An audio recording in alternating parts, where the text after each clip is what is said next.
What's up, guys? We're wrapping up the effect devices in Ableton. These are what I would call the utilities. And we're going to start out with the gate. So you know how a compressor, once the audio reaches a certain threshold, you'll get gain reduction. A gate works that once audio reaches a certain threshold, you'll get audio coming through. So it's kind of like reversed.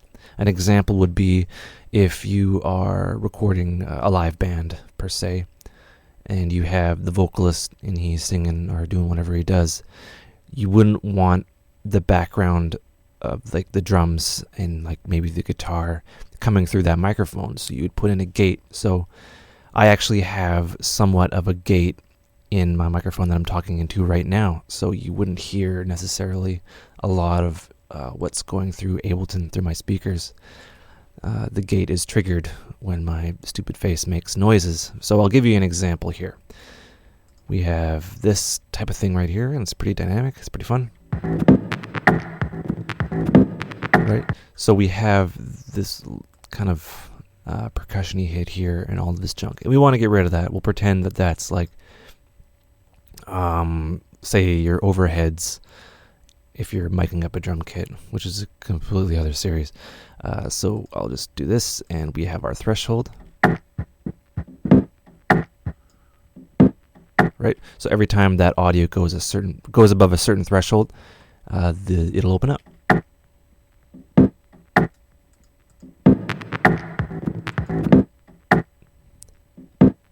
You can see it visually here.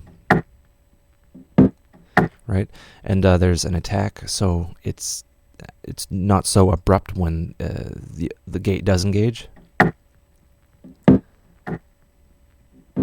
Right? So you'd have a smoother attack for, like, say, background vocals or something like that, just to make everything smoother.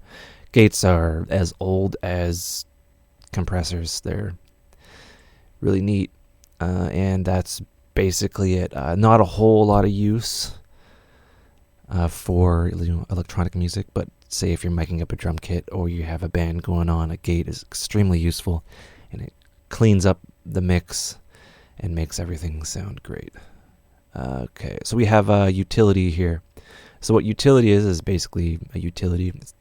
You can think of it as a simple gain knob. So say if you have a plugin before it and it's really hot, or it's going over 0, which is fine because of floating point processing.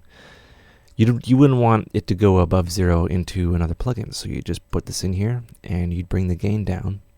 So then the next plugin is not working too hard. That's one example to do it. You can mute, and that mutes everything. So there's that. You can isolate left or right, which makes it monaural. You can have just the right. You can swap the left and right. So once you have it on stereo mode, you can pan it left or right. Oops. You can have that. So width. What is width? Well, width is a width of 0 is everything collapsed into its mono stuff. So you have a mono sound when the width is at 0. The stereo width is at 0. Right? When you increase the width to 200, you're only getting the difference between the left and right. So mono sounds is what's similar between the left and right. And like, say, stereo is like the wide stereo image is what's happening, the difference between the left and right. So you get a wide sound. And that comes into play when you're dealing with mid-side EQing, which we'll get into. Right, that is the wide stereo image, right? You have a left and right speaker, and that's what you use it for. The phase, so what this does is you have left and right signal, right? And you have these little weevily-wavelies, right? Right? When you invert the phase of left or invert the phase of right, what happens is one of these, it gets flipped. So the left channel, the phase is flipped. So you have these two playing kind of upside down, and you get a really weird effect. So when you invert both of them, it kind of goes back to normal.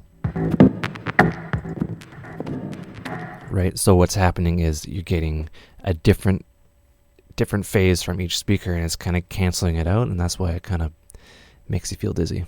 All right, so, oh yeah, another thing. I'll just open up an audio track, and I'll have it received from my synthesizer in. And I'll just put that up. Right. So, what we have here is we can have something called DC offset. And that's not good most of the time. And what we can do is I'll show you. So we have like this noise floor here, which isn't good. This happens a lot with like vintage gear.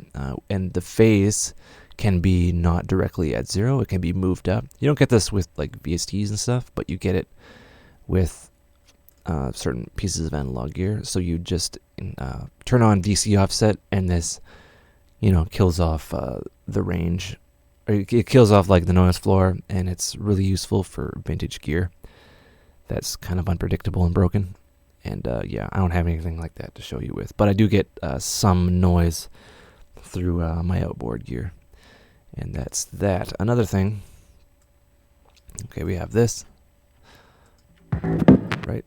We have our spectrum. So this is kind of interesting. We have a readout between 20 hertz to 20,000 hertz. And it shows you what the sound is doing. Right? And you also have the same thing within your EQ8.